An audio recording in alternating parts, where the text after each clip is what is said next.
Komisi Pemilihan Umum resmi menetapkan Prabowo Subianto dan juga Gibran Rakabuming Raka sebagai presiden dan wakil presiden terpilih. Gestur-gestur politik disuguhkan sepanjang hari ini dan menarik untuk dibahas karena saya sudah bersama dengan Direktur Eksekutif Lingkar Madani, Ray Rangkuti. Bang Ray, selamat sore. Terima kasih Bang waktunya untuk Liputan 6.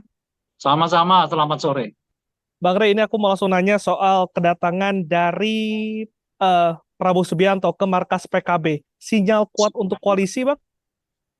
Ya, memang itu salah satu targetnya menurut saya ya, mengajak PKB untuk masuk ke dalam koalisinya Pak Prabowo. Karena sejauh ini PDI Perjuangan belum memberi sinyal yang kuat apakah mereka akan bergabung dengan kabinetnya Pak Prabowo atau tidak gitu. Dan kalau dilihat dari banyak indikator-indikator, justru kelihatan PDI lebih mengambil posisi di luar ketimbang di dalam. Nah, jika yang tersedia itu artinya hanya tiga partai politik sekarang yang tersedia bagi Pak Prabowo untuk didorong masuk ke dalam kan. Nah, saya kira dari tiga partai politik itu ya memang kans terbesarnya itu untuk dimasukkan ke dalam kabinetnya Pak Jokowi, Pak Prabowo itu adalah PKB. Pertama, karena memang PKB yang memperoleh suara terbanyak dengan kursi terbanyak di DPR. Ya, yang kedua adalah Pak Prabowo sendiri membutuhkan identitas partai yang mewakili kelompok Islam moderat gitu. Dalam hal ini dan tentu PKB merupakan salah satu perwujudannya karena di dalamnya ada NU ya atau ditopang oleh warga NU begitu. Nah, selain itu mungkin PKS adalah salah satu partai yang mungkin juga akan didorong atau diajak bergabung dengan koalisinya Pak Prabowo. Kalau PKB merupakan perwakilan dari kelompok Islam moderat, dianggap begitu. Sementara PKS dilihat sebagai perwakilan kelompok yang literalis lah gitu ya, yang alirannya apa namanya itu cara pandangnya terhadap keberagamaan itu berbeda.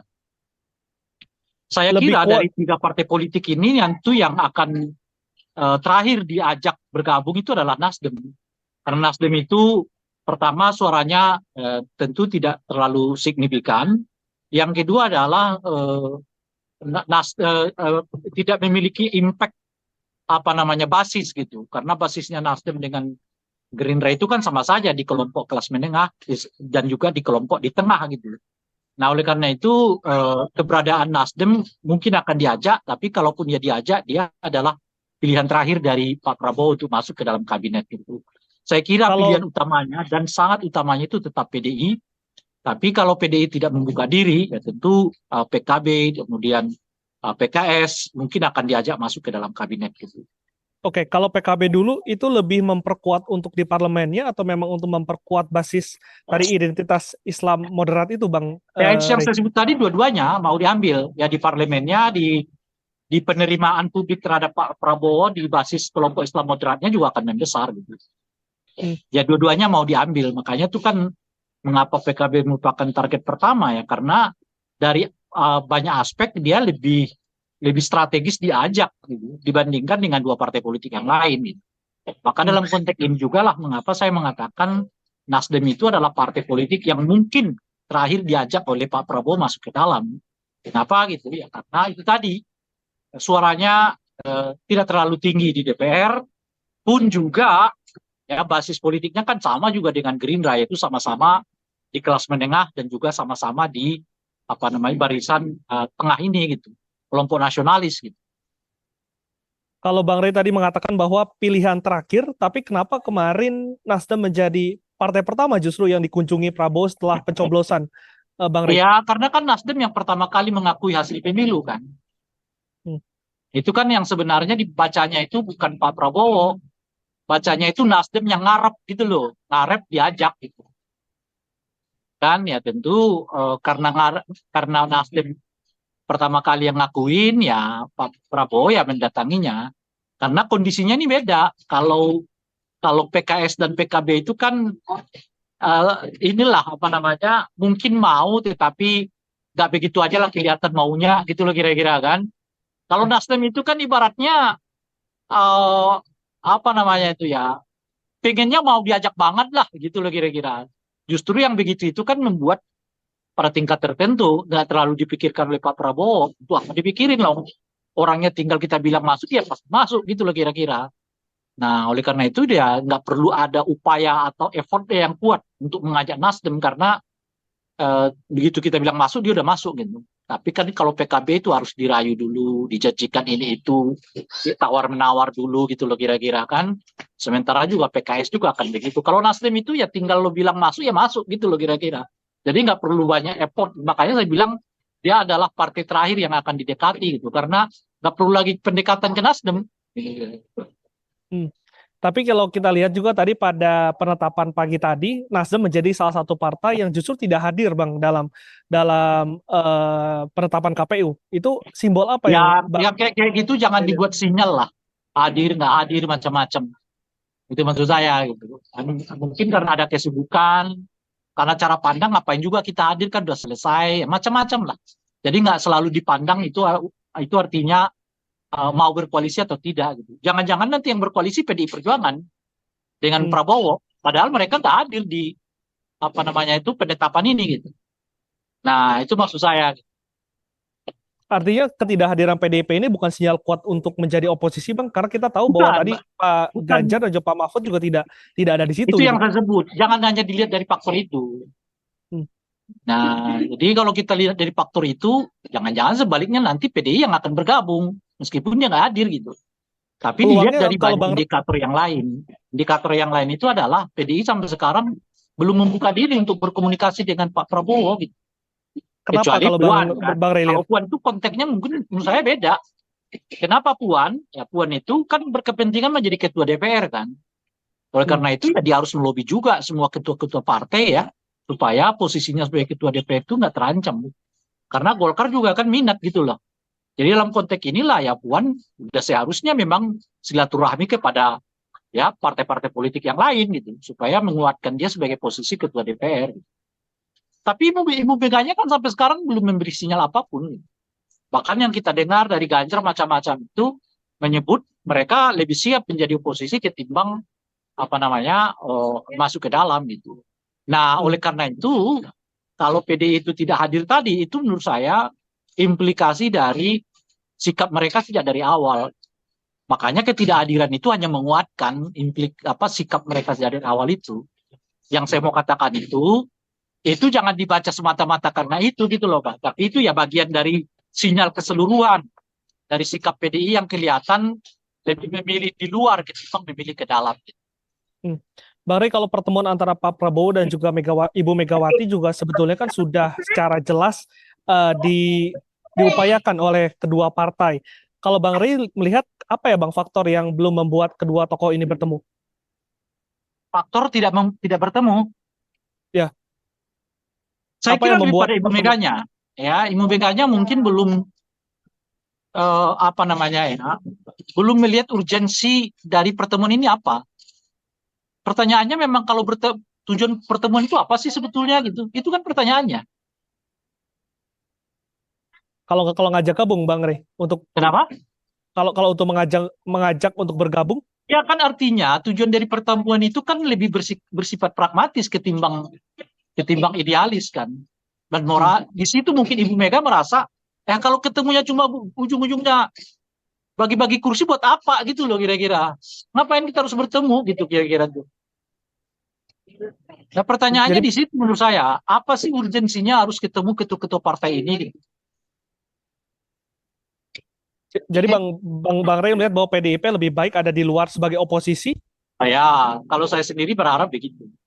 Meskipun Kenapa Bang? sebetulnya ya secara visioner, secara misioner gitu, PD itu lebih layak masuk ke dalam karena mereka kan dari awal mengatakan ya, akan melanjutkan kebijakan-kebijakan Pak Jokowi. Tidak beda itu dengan Pak Prabowo.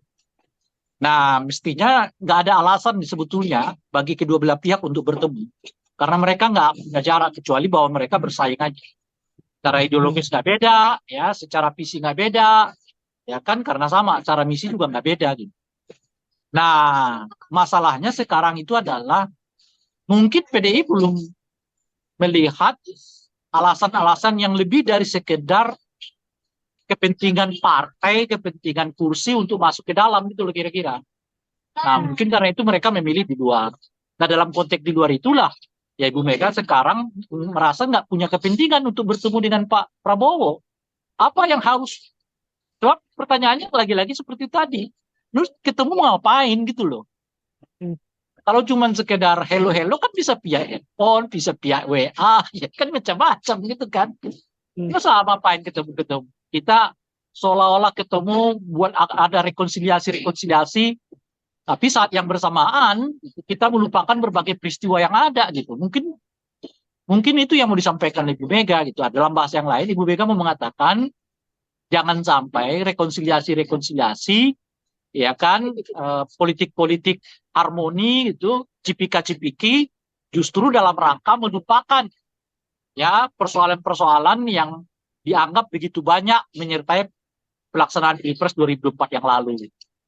Saya sih lebih melihat itu gitu. Dan dalam konteks itu ya saya berasa setuju dengan sikap Ibu Mega. Kalau memang nggak ada kegentingan yang memaksa, ya, nggak ada sesuatu yang secara ideal harus bertemu, yang ngapain juga bertemu gitu loh. Kalau cuma say hello ya udahlah, pakai handphone, pakai WA, pakai Zoom ya kan. Sekarang serba mudah kan gitu. Nggak harus ketemu gitu. Kalau tujuannya adalah tujuan-tujuan rekonsiliasi, menurut saya kalau rekonsiliasi tujuannya adalah bagi-bagi kekuasaan, ya itu jauh dari semangat rekonsiliasi, menurut makna rekonsiliasi gitu, menurut saya gitu. Bagaimana Nah, dengan faktor Pak Jokowi, Bang Rey? Apakah adanya kedekatan antara Prabowo dan juga Gibran di sana dengan Jokowi ini membuat ini pertemuan justru ini tidak sebaliknya terjadi? begini. Justru sebaliknya begini. Kalau Pak Prabowo terus minta waktu dengan Ibu Mega untuk ketemu, itu artinya ya Pak Prabowo mulai membangun kekuatan agar tidak selalu di bawah bayang-bayang Pak Jokowi gitu loh. Hmm.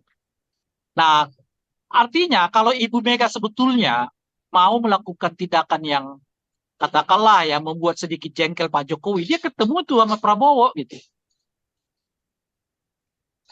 Tapi Ibu Mega kan nggak mau begituan gitu. Nah, Hmm. justru Ibu Mega jangan deh, sebab kalau kita ketemu tuh ada orang nanti yang merasa nggak enak hati tuh gitu loh, kira ya kan. Menjaga Nah, oleh perasaan karena ya, itu Pak. ya kita jaga deh perasaan dia gitu, nggak usah dulu ketemulah gitu loh kira-kira. Mungkin itu yang mau disebut oleh Ibu Mega, sebab kalau Pak Prabowo ketemu dengan Ibu Mega, pusat kekuasaannya terjadi, presiden presiden administratif itu namanya Pak Prabowo, pemenang pemilu itu namanya Megawati gitu loh. Itu artinya dua Hmm. kekuatan bertemu. Nah, di tengah-tengah itu siapa Presiden Jokowi, udah nggak ketahuan lagi gitu loh. Hmm. Nah, oleh karena itulah makanya ya mungkin Ibu Mega jaga perasaannya Pak Jokowi jangan merasa seperti ditinggalkan oleh Pak Prabowo gitu loh kira-kira. Nah, oleh Hmm. karena itu ya biarilah jangan ketemu dulu gitu. Sebab kalau dua orang ini ketemu, itu simbol dua kekuatan tuh ketemu.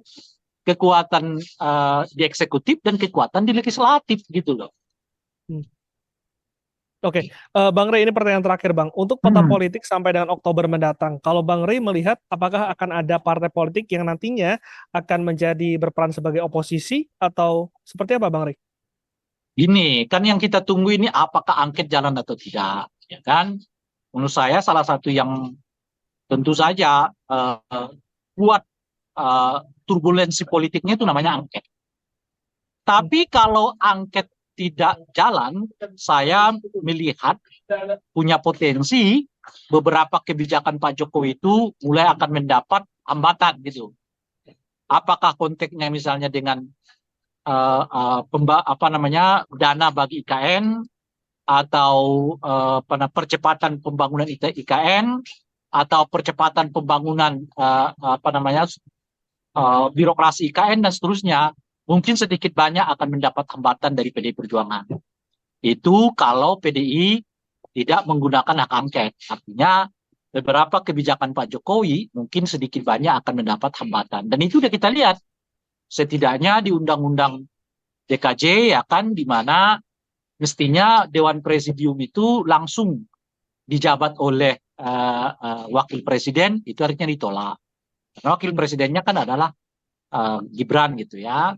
Lalu pemilihan kepala daerah tidak lagi dilakukan secara langsung, itu juga sekarang ditolak. Nah, dengan dua indikator dan beberapa indikator yang lain terkait dengan kebijakan-kebijakan presiden, saya kira Pak Jokowi mungkin ya akan lebih kerja keras meyakinkan legislatif untuk kebijakan-kebijakannya di masa yang akan datang gitu. Lalu apa yang harus dilakukan Jokowi, Pak, hingga Oktober nanti? Apa yang harus dilakukan untuk bisa memastikan ini berlanjut, tetap didukung, dan juga nanti dilanjutkan oleh pemerintahan Prabowo Gibran? Nggak ada, nggak ada. Udah Karena dia susah nggak- itu. karena tidak punya partai politik. Bukan, karena susah dia mengambil hati ibu. Hmm. Gitu. Jadi kalau tiga partai aja bertemu kan udah selesai tuh. PKI, PDI, Nasdem sama apa namanya itu PKS gitu. Taruhlah PKB gitu. Itu aja udah berat kan. Nah, ada P3 juga, 4. Udah berat, udah 50-50 Hmm. angka kursinya di DPR. Nah, jadi salah satu kuncinya adalah ya merayu PDI, dan jelas PDI nggak akan membuka hati kepada Pak Prabowo, Pak Jokowi. Hmm. Artinya itu yang saya sebut tadi, Pak Jokowi akan lebih bekerja keras memastikan bahwa PKS, PKB, Nasdem maupun P3 ikut selalu kebijakannya Pak Jokowi. Oke, kita nantikan sampai Oktober mendatang, Bang. Terima kasih banyak, Bang Rey, Ya, atas waktunya. Direktur ya, Eksekutif Lingkar Madani, Rey Rangkuti. ya. Sedang viral kali ini, saya Glenn Joshua, salam CTV.